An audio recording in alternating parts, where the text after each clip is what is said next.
नमस्कार, मैं सुशील तिवारी। आप देख रहे हैं एक सहारा न्यूज। दोस्तों, आपने देखा होगा कि फास्ट ट्रैक कोर्ट में मुकदमा कितना तेज़ी के साथ चलता है और उस पर जो डेट होता है बहुत जल्दी उस पर डेट लगाई जाती है, बहुत जल्दी सुनवाई होता है। यानी कि 6 साल जाते जाते उस केस में फैसला मिल जाता है, पीड़ित को न्याय मिल जाता है। अनुराग यादव केस की हम बात करेंगे। आपने देखा 13 तारीख को जो डेट लगी थी, उस डेट पर एक अधिवक्ता की मृत्यु हो जाती है, जिसके कारण कंडोलेंस हो जाता है। फिर तारीख पड़ जाती है 14 अक्टूबर, यानी कि आज फिर तारीख लगी है अनुराग यादव केस को लेकर। आज कुछ कोर्ट में क्या हुआ है उसको भी हम बताने का प्रयास करेंगे। लेकिन आपने देखा होगा कि जो अनुराग यादव केस अब तक मामला काफ़ी विलम्ब हो रहा था, काफ़ी लेट हो रहा था, लंबी तारीखें पड़ रही थी। लोगों को एक उम्मीद हुआ कि अब अनुराग यादव केस में न्याय तो मिलने वाला ही नहीं है, न्याय दूर तक नज़र नहीं आ रहा था। लेकिन अब वो न्याय की जो गुंजाइश है, न्याय का जो प्रक्रिया है, वो कहीं ना कहीं अब न्याय के मुहाने पर खड़ा है। बहुत जल्द जो है न्याय मिल जाएगा। अधिवक्ता सतवीर से हमने बात किया कि आज कोर्ट की जो कार्रवाई है उस पर भी बात हुई है। लेकिन इस दौरान जो 11 महीने का सफ़र बीता है अनुराग यादव के परिवार का, वो रो करके उन परिवार वालों का बुरा हाल है। अनुराग यादव के जो पिता हैं रामजीत यादव, उनकी आंखें भी रो करके ख़राब हो गई हैं। तो फास्ट ट्रैक कोर्ट की तरह ये मुकदमा अब चलने लगा है। तहसीलदार भी पूरी तरह से एक्टिव हैं। आज कंडोलेंस होता है, कल की डेट लगती है, कल कंडोलेंस होता है तो परसों की डेट लगती है। इस तरह से लगातार उस पूरे केस में चल रहा है। आज जो केस में तारीख लगी थी, आज यानी कि 14 अक्टूबर को, उस केस में जो है लालता के अधिवक्ता की तरफ से आपत्ति भी लगाई गई है।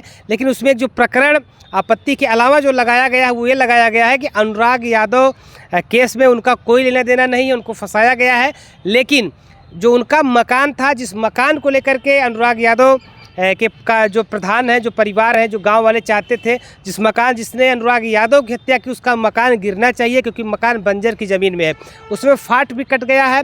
फाट कटने के बाद जो है अलग अलग नंबर हो गए हैं। क अलग हो गया है, ख अलग हो गया है, ग अलग हो गया है। तो बंजर की ज़मीन जो है वो क नंबर में, जिसमें लालता का मकान आ रहा है, उस मकान को लेकर के लालता की तरफ से, अधिवक्ता की तरफ से फाइल में आपत्ति जो लगाई गई है, वो आपत्ति लगाई गई है कि प्रधान पति वीरेंद्र यादव और प्रधान वंदना यादव, गांव के कुछ और लोग मिल करके उनके मकान को तोड़ दिए हैं। मकान में जो खिड़की लगा था, जो दरवाज़ा लगा था, जो जंगला लगा था, यानी कि सारा सामान वहां से गायब कर दिया, उनके मकान को गिरा दिया गया है। इस तरह की कोर्ट में उन्होंने दी गई है और कार्रवाई की मांग की गई है। वीरेंद्र यादव जो कि प्रधान पति हैं, उनकी पत्नी जो वंदना यादव प्रधान है, उनको लेकर के कार्रवाई की मांग उन्होंने कोर्ट में एप्लीकेशन देते हुए किया है। और आपत्ति को लेकर के उन्होंने आपत्ति भी उसमें लगाई है कि मकान तो पहले ही गिर चुका है, उसमें अब गिराने जैसी कोई कार्रवाई नहीं होनी चाहिए। तो क्या कुछ वहाँ पे आज हुआ है कोर्ट में, क्योंकि आज भी एक तारीख लग गई, आज बहुत लंबी कार्रवाई नहीं हो पाई। पुकार हो रहा था लालता बनाम कबीरुद्दीनपुर, तो वहाँ पे जो अधिवक्ता पहुँचते हैं, क्योंकि आज भी एक प्रस्ताव पड़ गया, आज भी कोई शायद अधिवक्ता के साथ कोई कैजुअलिटी हुई है, जिसको लेकर के अधिवक्ताओं ने बहस नहीं किया है। लेकिन क्या कुछ कहना है इस पूरे प्रकरण को लेकर, सत्यवीर सिंह जो अधिवक्ता लगातार देख रहे हैं, उनका क्या कुछ कहना है। तारीख नियत थी और आज मुझे कल भी थी तारीख, और उसमें फर्दे काम पे लिखा गया था कि कबीरुद्दीनपुर का जो मामला है उसमें अगर उनकी आपत्ति नहीं आती है तो वो फाइल आदेश में चली जाएगी। तो उन्होंने कल ही आपत्ति उन्होंने दाखिल कर दी थी और आज जो है पेश भी हुआ था फाइल। लेकिन हमारे एक अधिवक्ता का देहांत हो गया, इसकी वजह से कंडोलेंस हो गया था, जिसकी वजह से आधी फाइल को ही रोक दिया गया और वो कल की तिथि जो है नियत कर दी गई है। निश्चित रूप से जो उनकी आपत्ति है वो निराधार है, आपत्ति में बिल्कुल दम नहीं है। उन्होंने उस पर कहा है कि ये ऑलरेडी डिमोलाइज हो चुका है, ये गलत बात है। चूँकि जो है उसका बटा भी कायम हो चुका है, क ख ग अलग हो चुका है, सब उसमें स्पष्ट है। तो उनके द्वारा दी गई आपत्ति पूरी तरह से निराधार है, वो आपत्ति टिक नहीं पाएगी। कल जब वो बहस करेंगे, बहस के बाद कल ही फाइल आदेश में जाएगी। और मैंने आपसे कहा था कि दिवाली के पहले वो मकान गिर जाएगा, आदेश हो जाएगा गिरने का, और दिवाली के पहले उसमें आदेश हो जाएगा। क्या आपत्ति में क्या उन्होंने आपत्ति में दिया है कि नाप सही जगह से नहीं हुई है, सिर्फ एक व्यक्ति को ही, लालता को ही उसमें क्यों दर्शाया गया है कि लालता ही क्यों मतलब वही मकान बना गया है। मतलब उनका ये कहने का मतलब है कि एक ही व्यक्ति को इंटेंशनली, मतलब लालता को, चूँकि अपराधी है, अब उन्होंने कहा है कि उसको गलत तरीके से, जो दरख्वास्त दिया है कि गलत तरीके से कि एक अनुराग यादव केस में उसको फंसाया गया है। मतलब इतनी निराधार बातें उसमें लिखी हैं, आप उसको आपत्ति को पढ़ेंगे तो आपको हंसी आएगी। उन्होंने कहा है कि आपत्ति जो है वो जो उनके ऊपर, लालता के ऊपर या उनके परिवार के ऊपर जो मुकदमा किया गया है वो निराधार है, मतलब गलत तरीके से फंसाया गया है। जो कि ये जग जाहिर है कि पूरा देश जानता है, सबने देखा है कि लालता और उसके परिवार के लोगों ने मिलकर उसकी हत्या की है, और जो मुलजिम है वो अभी तक जेल में बंद है। तो वो मतलब ठीक है, वो आपत्ति दिए हैं, वो आपत्ति को बिल्कुल भी कहीं टिकेगी नहीं, और कल जो है उसमें बहस होगा। प्रधान को लेकर के भी कुछ बातें शायद, हाँ, उन्होंने उसमें लिखा है कि ग्राम प्रधान और उसके पति और गांव के असामाजिक तत्वों ने मिलकर मकान को तोड़ दिया, गिरा दिया, यही सब उसमें क्या लिखेंगे, उनके पास है क्या? क्योंकि तो उसमें स्पष्ट हो चुका है कि राजस्व कर्मियों की जो वो आई है टीम ने, जो वहाँ पे आख्या मांगी गई थी, उन्होंने जो आख्या दी उसमें क ख ग अलग है। क बंजर खाते की भूमि पे उसका मकान बना हुआ है, मकान गिरेगा, ध्वस्तीकरण का आदेश, बेदखली का आदेश होगा, और उसमें बहस होनी थी। अब कल भी बहस नहीं हो पाई, किसी हमारे अधिवक्ता का देहांत हो गया, आज भी देहांत हो गया, तो वो फाइल अब कल के लिए लग गई है। अब आप देखो कि फाइल मतलब कि डेट, एक दिन की डेट लग रही है उसमें, मतलब वो भाग नहीं पाएंगे। न्यायालय भी चाहता है, तहसीलदार भी चाहते हैं, और जनता भी चाहती है, आपके दर्शक भी चाहते हैं कि उसको न्याय मिले, तो न्याय मिल के रहेगा। आज हम सारे वरिष्ठ लोग वहाँ पे थे, हम लोगों ने मांग की, फाइल पेश भी हुई थी, फाइल पे बहस भी चल रही थी, लेकिन दुर्भाग्य से प्रस्ताव जब पहुँचा तो चूँकि क्या है कि जब हमारे अधिवक्ता साथी की मौत होती है, देहांत होता है, तो हम बहस नहीं करते हैं। तो मैंने साहब से निवेदन किया कि इसको कल की डेट में आप रख दीजिए, तो कल के लिए बहस में रखी गई है फाइल। आदेश होने के बाद क्या उसे कुछ समय भी मिलेगा?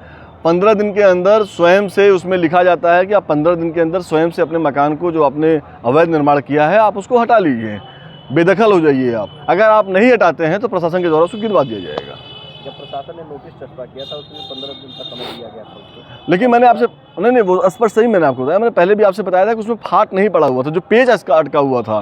फिर वो जो है CRO साहब के कोर्ट से एक आदेश हुआ, उसमें फाट पड़ा, फाट पड़ के क ख ग अलग हो गया। अब उसमें जो है आ जाएगा क अलग, ख अलग, ग अलग, क बंजर खाते की भूमि, और उसमें जो है हो जाएगा। प्रधान को लेकर के क्या लिखा गया है उस आपत्ति में? नहीं, प्रधान को सिंगल नहीं लिखा गया है, उसमें प्रधान पत्नी, प्रधान जो वीरेंद्र यादव हैं, प्रधान पति, और प्रधान और गांव वाले, मतलब एक व्यक्ति को नहीं है, उसमें गांव वालों को भी उन्होंने लिखा है कि मतलब आप समझ लो कि पूरे गांव वालों को उन्होंने लिखा हुआ है कि सब लोगों ने मिलके जो है वहाँ पे खिड़की चुरा ले गए, टॉयलेट चुरा ले गए, क्या दरवाज़ा चुरा ले गए, टोटी चुरा ले गए। तो इस तरह से उन्होंने उसमें अलग अलग से लिखा हुआ है। एक तरह से ये भी लेकर के कोर्ट को गुमराह करने का प्रयास। कुछ नहीं होगा, न्यायालय सब जानती है, देश सब जानता है, ये फैक्ट के आधार पे है। वहाँ पे मकान खड़ा है, पर उसकी रिपोर्ट आ गई है, RI की रिपोर्ट है, उसमें कुछ नहीं हो सकता। धन्यवाद। तो इन आपत्तियों को लेकर के जो आपत्ति दाखिल की गई, इस पर भी सुनवाई यानी 15 तारीख, यानी कि आज नहीं कल 15 अक्टूबर को फिर तारीख लगी है। मैंने पहले बताया फास्ट ट्रैक कोर्ट की तरह ये मुकदमा अब चलने लगा है, तारीख पे तारीख लग रही, लेकिन वो तारीख पे तारीख अब दौर बदल चुका है। अब अगले दिन तारीख लगती है, कंडोलेंस होता है तो अगली तारीख लग जाती है, यानी कि डे बाई डे, अगर हम कहें तो गलत नहीं होगा, डे बाई डे अब तारीख उसमें पड़ रही है। और कहीं ना कहीं जो आपत्ति लालता के अधिवक्ता की तरफ से लगाई गई है, उस अधिवक्ता को लेकर सतवीर ने किस तरह से कहा 1 मिनट वो फाइल चलने वाली नहीं है, उस पर कोई उनके आपत्ति का कोई मतलब ही नहीं है। मगर कल अगर जो है कोई कैजुअल्टी नहीं होती है, किसी तरह कोई प्रस्ताव नहीं होता है, तहसीलदार साहब बैठते हैं, कल ही उनकी आपत्ति खारिज हो जाएगी। तो ये आपत्ति के अलावा जो उन्होंने एप्लीकेशन उसमें फाइल में लगाया है, प्रधानपति वीरेंद्र यादव और प्रधान वंदना यादव और गांव वाले ने मिल करके जो लालता के अधिवक्ता की तरफ से लगाया गया, उनके मकान को तोड़ दिए हैं, मकान पूरी तरह से क्षतिग्रस्त कर दिए हैं, खिड़की जंगला जो भी कुछ चीज़ें हैं वो गांव वाले चुरा ले गए हैं, उस पर उन्होंने कार्रवाई करने की मांग कही है। अब क्या उस पर तहसीलदार कोई कार्रवाई करते हैं या नहीं करते हैं, इस प्रकरण पे भी अब कल ही पता लग पाएगा। इस पूरे प्रकरण को लेकर वीरेंद्र यादव प्रधान से भी बात हम लोग करने का प्रयास करेंगे, क्या सच में ऐसा कुछ हुआ है वहाँ पे, क्या मकान सच में तोड़ा गया है, या फिर इस तरह से जिस तरह से लगातार कोर्ट में अधिवक्ता अपने जो मुक्किल होते हैं उनको बचाने का प्रयास करते हैं, कहीं इस तरह से कोई प्रक्रिया तो नहीं है। तो जो भी कुछ कार्रवाई होगी कल वो कार्रवाई स्पष्ट तौर पे हम आपको बताएंगे। 15 अक्टूबर को क्या आदेश हो जाएगा, अनुराग यादव को न्याय मिल जाएगा, जो लालता का मकान है वो गिर जाएगा। अब ये 15 अक्टूबर को ही पता लगेगा। अगर आप चैनल पर नए हैं तो चैनल को सब्सक्राइब कर लीजिए, फेसबुक पर देख रहे हैं तो फॉलो कर लीजिए, जिससे आपको पल पल की जुड़ी सारी जानकारी हम आप तक आसानी से पहुंचा सकें।